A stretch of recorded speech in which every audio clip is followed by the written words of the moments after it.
Hi friends, வணக்கம் அன்பு நெஞ்சங்களே. Welcome back to Ponnishankar lifestyle. எல்லோரும் ஆரோக்கியமாக சந்தோஷமாக இருக்கணும் அப்படின்னு சொல்லிட்டு கடவுள்கிட்ட வேண்டிக்கிட்டு இன்றைக்கி காணொலிக்குள்ளே போகலாம் வாங்க. இன்றைக்கி நம்ம சமையல் இந்த வீடியோஸ் எதுவும் இல்லைங்க. குன்றத்தூர் முருகன் கோயிலுக்கு நானும் என்னுடைய ஃப்ரெண்டு சசிரேகாவும் போயிருந்தோம். அந்த வீடியோ ப்ளஸ் நாங்கள் எப்படியெல்லாம் என்னென்னலாம் பார்த்தோம், அங்கே என்ன எப்படி இருந்துச்சு எங்களுக்கு அப்படிங்கிறத ஃபுல்லாக உங்களுக்கு இந்த விலாகில் நீங்கள் பார்ப்பீங்க. ஸோ கண்டிப்பாக உங்களுக்கு இந்த வீடியோ ரொம்ப பிடிக்கும்னு நினைக்கிறேன். ஃபுல் வீடியோவை பார்த்துட்டு எப்படி இருந்துச்சு அப்படிங்கிறதையும் கமெண்ட்ஸில் சொல்லுங்கள். எங்களோட வீடியோஸ் அதில் இருக்கிற கண்டென்ட் உங்களுக்கு பிடிச்சிருந்துச்சுன்னா மறக்காமல் பொன்னிசங்கர் லைஃப் ஸ்டைலுக்கு சப்ஸ்கிரைப் பண்ணிவிட்டு வீடியோவை தொடர்ந்து பார்த்துட்டு உங்களுடைய கமெண்ட்ஸை நீங்கள் பதிவு பண்ணுங்கள். அப்படியே ஃபுல்லாக நீங்கள் வீடியோஸ் எல்லாமே பார்த்துட்டே வந்தீங்கன்னா வீட்டில் இருக்கிறப்போ நமக்கு வெளியில் போக முடியாத சுச்சுவேஷனில் இந்த மாதிரி ஒரு வீடியோ பார்க்குறப்போ கோயிலுக்கு போயிட்டு வந்தால் ஒரு ஃபுல் ஒரு சாட்டிஸ்ஃபேக்ஷன் உங்களுக்கு கண்டிப்பாக கிடைக்கும். அதுவும் முருக பக்தர்களுக்கு இந்த வீடியோ ரொம்ப பிடிக்குங்க. ஓகே, வாங்க வீடியோக்குள்ளே போகலாம். வீடியோ ஃபுல்லாக வாய்ஸ் ஓவர் கொடுக்க முடியல, கொஞ்சம் கோல்டாக இருக்குது அப்படிங்கிறதுனால. ஸோ நீங்கள் கண்டினியூஸாக வீடியோவை என்ஜாய் பண்ணுங்கள். எப்பொழுதும் போலவே தாங்க, எப்போவோ போயிட்டு வந்த விலாகுக்கு இப்போ உட்காந்து எடிட்டிங் பண்ணி வாய்ஸ் ஓவர் கொடுத்துட்ருக்கேன். உங்கள் எல்லாருக்குமே தெரியும், நம்ம ஃப்ரெண்ட்ஸ் எல்லாருக்குமே தெரியும், ஒரு வீடியோ எடுத்து லாங் வீடியோ எடுத்து எடிட் பண்ணி போஸ்ட் பண்ணுறது அப்படிங்கிறது சின்ன விஷயமே இல்லை. அதாவது எந்த ஒரு டீம் இல்லாமல் தனி ஆளாக video shooting, editing, thumbnail making, இதெல்லாம் வாய்ஸ் ஓவர் இதெல்லாம் முடித்து தம்ப்நெயில் க்ரியேட் பண்ணுறதுங்கிறது ஒரு பெரிய விஷயம். இதெல்லாம் முடித்து நம்ம ஒரு வீடியோ ரிலீஸ் பண்ணணும் அப்படின்னா ரொம்ப டைம் எடுக்கும். 1 டேலேருந்து ஆரம்பித்து சம்டைம்ஸ் 1 மந்த் வரைக்கும் டைம் எடுக்கும். கொஞ்சமாக இருக்கிற டைமில் எல்லாமே பண்ணி அந்த மாதிரி தாங்க இது.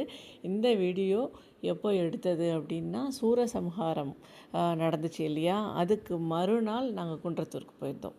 எவ்வளவு நாள் ஆச்சுன்னு நீங்களே கால்குலேட் பண்ணிக்கோங்க. அதுக்கப்புறமா தான் நான் இந்த வீடியோவை ரிலீஸ் பண்ணுறேன். அட்லீஸ்ட் அடுத்த சூரசம்ஹாரம் வரத்துக்கு முன்னாடியாவது இந்த வீடியோவை ரிலீஸ் பண்ணிடணும் அப்படின்னு சொல்லிட்டு வீடியோ எப்படி இருக்குதுன்னு சொல்லிட்டு சொல்லுங்கள். நாங்கள் முருகர் கோயிலுக்கு போய் சேர்றப்போ 11:30 மணிக்கு மேலே ஆகிடுச்சு. நல்ல வெயிலும் வர ஆரம்பிச்சிருச்சு. அதனால் எங்கே பார்த்தாலும் கடைகள் பக்கத்துலலாம் எடுத்த வீடியோஸ்லாம் நல்ல வெயில் தெரியும். ஸோ வீடியோஸ்லாம் நான் ஒரு கிளாரிட்டியோடு எடுக்கவே என்னால் முடியல. அதனால் முடிஞ்ச அளவுக்கு நல்லா இருக்கிற வீடியோஸை எடுத்துகிட்டு கொஞ்சம் ஷேக்கான வீடியோஸ்லாம் டெலீட் பண்ணிவிட்டு தான் உங்களுக்கு வீடியோ பப்ளிஷ் பண்ணியிருக்கிறேன்.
அலங்காரம் அருமையாக இருந்துச்சு, ரொம்ப சூப்பர்பாக இருந்துச்சு. ஸோ பார்த்து நல்லா கண்குளிர பார்த்து ரசிச்சுட்டு ஒரு புளியோதரை சாப்பாடையும் கொஞ்சம் பிரசாதமும் நம்ம வாங்கிக்கிட்டு அது கூடவே வந்து தக்காளி சாதம், வெள்ளரிக்காய் இதெல்லாம் வச்சு நானும் என் ஃப்ரெண்டும் அங்கேயே உட்காந்து சாப்பிட்டோம். நிம்மதியாக சந்தோஷமாக இருந்துச்சு. இயற்கை சூழலோட அந்த மரங்களோட காற்றுல உட்காந்து அழகாக 2 பேரும் லஞ்ச் அன்னைக்கு அங்கேயே சாப்பிட்டுட்டு அதுக்கப்புறமா பக்கத்தில் உள்ள கடைகள், பக்கத்துலேயே வளையல் மணி கடையெல்லாம் போட்டுட்டு கிளாஸ் வளையல்ஸ் அழகாக வச்சுருந்தாங்க.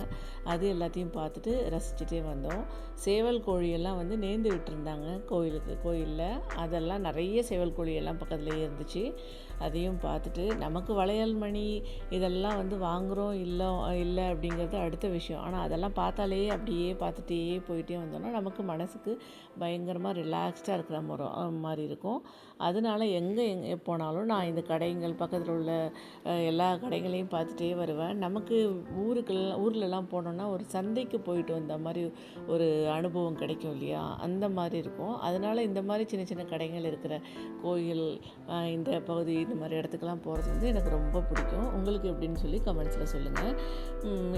மீண்டும் ஒரு இனிய தருணத்தில் சந்திப்போம். Thank you so much friends. Bye bye.